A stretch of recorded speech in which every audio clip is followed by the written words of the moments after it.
What do you want from me? What is this about?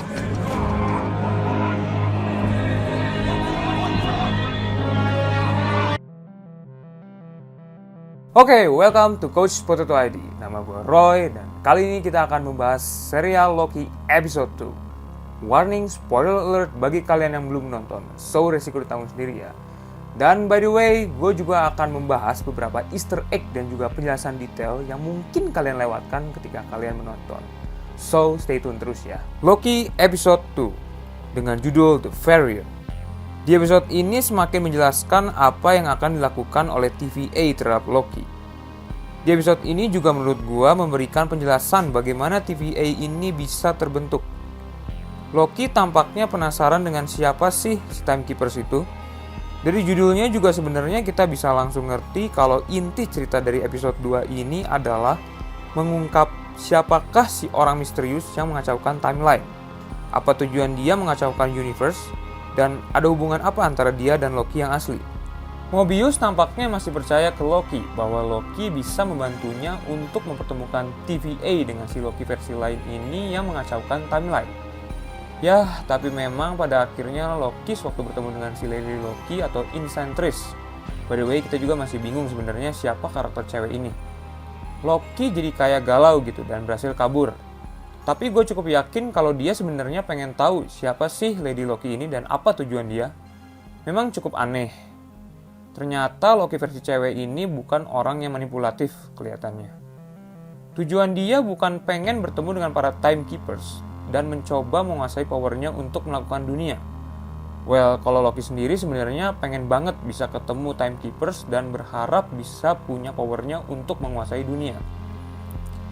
Terus Mobius juga tampaknya kayak pengen ngegali sisi lain dari Loki yang egois dan superior.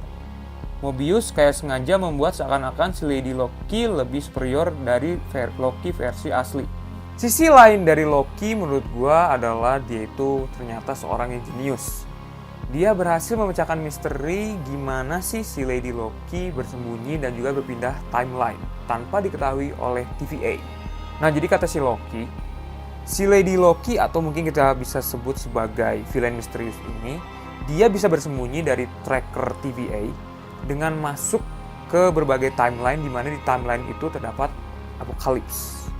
Nah, sebenarnya kalau misalkan di timeline itu ada apokalips, apapun yang terjadi tidak bisa dimanipulatif, alias yang memang seharusnya terjadi. Nah, jadi kalau misalkan ada bencana besar, ya sebenarnya sih kalau misalkan ada bencana apokalips itu istilahnya bakalan wipe out timeline-nya gitu ya, atau mungkin bisa kita bilang sebagai end of the line lah gitu. Nah, jadi kalau misalkan si Lady Loki ini mau ngacauin si timeline-nya atau ya sesuka hatinya lah untuk dimanipulatif, yang nggak akan ngaruh apa-apa, nggak akan ngefek apapun ke si The Sacred Timeline. Nah, sekarang gue bakal ngebahas beberapa detail dan easter egg di episode 2 ini.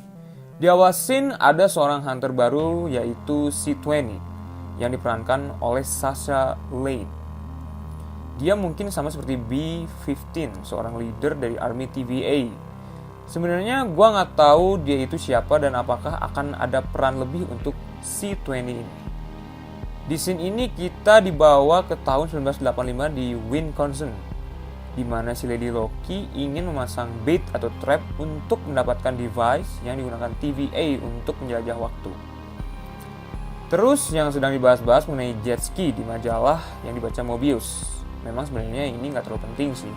Dia cuma ngejokes aja kalau dia suka jet ski. Untuk Miss Minutes, ternyata dia bukan sekedar hologram dan sistem voice computer. Dia itu mirip Jarvis, AI yang bisa berinteraksi dengan orang. Loki bahkan nanya apakah dia real atau rekaman. Terus Miss Minutes bilang, kinda bored of it. Nah, kita juga diperlihatkan beberapa versi dari Loki. Ada Loki yang berkulit biru. Nah, dia kan sebenarnya dari ras Frost Giant, cuma dia nyamar pakai magicnya supaya kulitnya nggak warna biru. Terus ada Loki yang sepertinya dia pemain bola atau sort of lah. Mungkin aja dia pakai kekuatannya untuk jadi atlet. Soalnya kan sebenarnya Loki juga ada sifat licik dan jahil gitu. Terus ada Loki versi Minotaur dan juga Loki pakai kostum mitologi Nordik. Jadi ini mungkin semacam cameo atau easter egg lah, sama seperti di film Spider-Man Far From Home. Kalau kalian ingat ketika si Peter Parker lagi ngebuat kostum baru Spidey-nya, itu kan ada beberapa versi gitu ya. Nah ini pun samalah kurang lebih kayak gitu. Terus ada hubungan khusus juga antara Mobius dan Ravonna Renslayer. Gue baru sadar ternyata Ravonna itu pernah jadi hunter. Soalnya ada helm hunter yang dipajang di dalam kantornya. Ternyata dari dulu Ravonna tidak pernah setuju dengan cara Mobius bekerja. Apalagi sekarang harus bekerja sama dengan Loki. Di episode ini juga banyak referensi mengenai Kang the Conqueror. Kalian tahu nggak sih kalau di komik, Ravonna Renslayer dulunya adalah love interest dari si Kang the Conqueror ini. Nama asli Kang adalah Nathaniel Richards, dan dia adalah anak dari Reed Richards dan Sue Storm. Mungkin ini juga referensi dari film Fantastic Four yang memang sedang digarap oleh MCU. Yang menarik sebenarnya ketika Loki mempertanyakan tentang free will dan timekeepers, baik Mobius maupun Ravonna, mereka tampaknya tidak pernah mau tahu tentang timekeepers. Jadi kayak seakan-akan si Ravonna dan juga si Mobius, mereka itu sama sekali nggak pernah ketemu sama si para timekeepers. Jadi pokoknya literally mereka cuma dikasih tugas untuk menjaga the sacred timeline. Ketika Mobius dan Loki berada di sebuah perpustakaan TVA, kita bisa lihat angka 372. Ya, itu sebenarnya adalah referensi dari komik Thor, di mana TVA pertama kali debut di komik. Nah, kalau kalian notice sebenarnya ada kode lantai di setiap dinding perpustakaan atau database dari TVA ini. Itu juga menjelaskan lokasi kode tempat-tempat yang ada di lift. Loki awalnya mau coba untuk cari tahu tentang timekeepers, tapi classified. Dan dia cuma diperbolehkan melihat database dirinya sendiri. Yang menarik perhatian dia adalah kejadian Ragnarok dan masuk ke dalam Apokalips tingkat tinggi karena sampai wipe out para Asgardians.